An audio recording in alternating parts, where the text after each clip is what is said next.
Hey there folks, today we are looking at the dash of a 55 series John Deere, and if we just turn it on we'll see what we're working on. We don't have any backlights on our tachometer. Now I've already replaced the backlights on the performance monitor, so we're going to tackle this one now. And I'll show you everything we got to do to make this one light up just as bright as this. First thing I'm going to do is pop the dash bezel off, and it's just clipped on there, so all it's going to take is a little bit of gentle prying and it should pop right off. You can see these little tabs that hold it on. We're going to set that off to the side.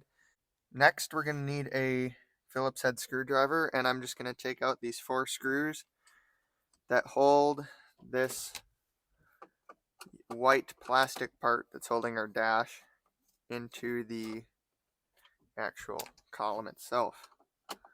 Oh, don't lose them. Okay, now this should just pop right out of here. Be careful, because you know it's a 40-year-old plastic already. Now that I've got it pulled out just a bit, I'm going to disconnect our cigarette lighter, and that'll give us a little bit more wiggle room. And I'm going to reach my hand back here. You can see this big 37-pin connector that's actually connected to the dash. There's a collar. We're just going to spin that off, and it should just fall free. Now with access to the back of our dash, we should be able to just take these 2 5/16 screws out.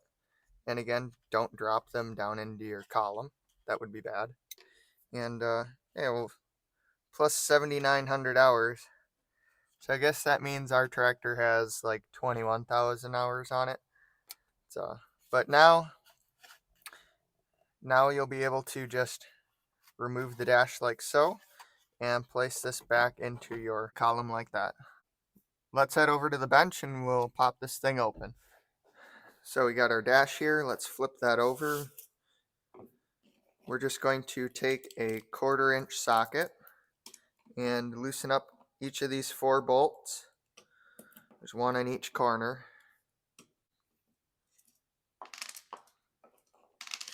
Okay, now for the delicate part.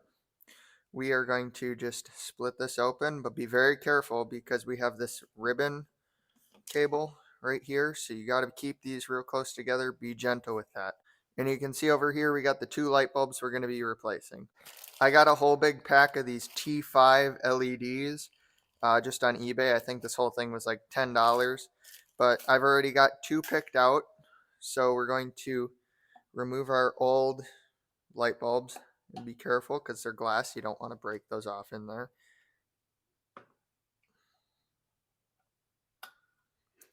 You can see how burned it looks. I'm definitely sure those were burned out.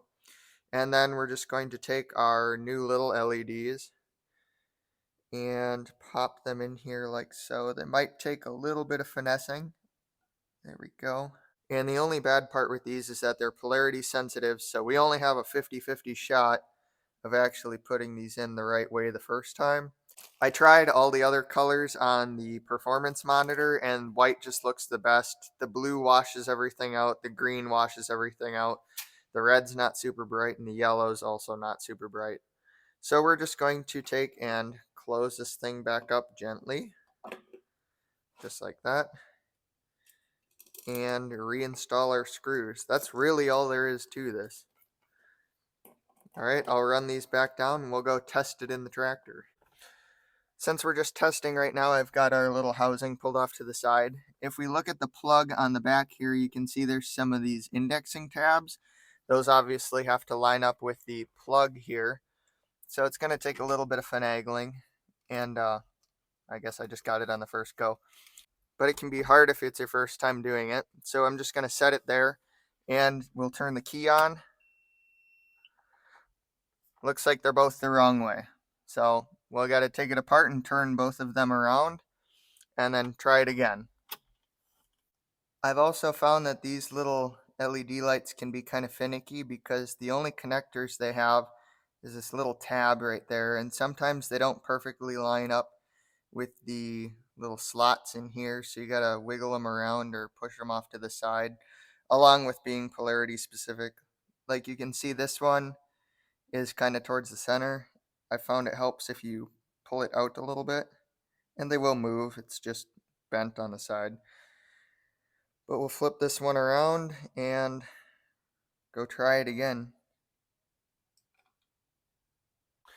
Alrighty, take number 2, dash lights. Ah, look at that. It's perfect. So we got nice bright lights. That looks 100% better. Let's get to putting this thing back together. As you can imagine, literally just the opposite. We're gonna put this back in our housing and reinstall our 2 little screws. Then for the tricky part, get our connector lined up. There we go.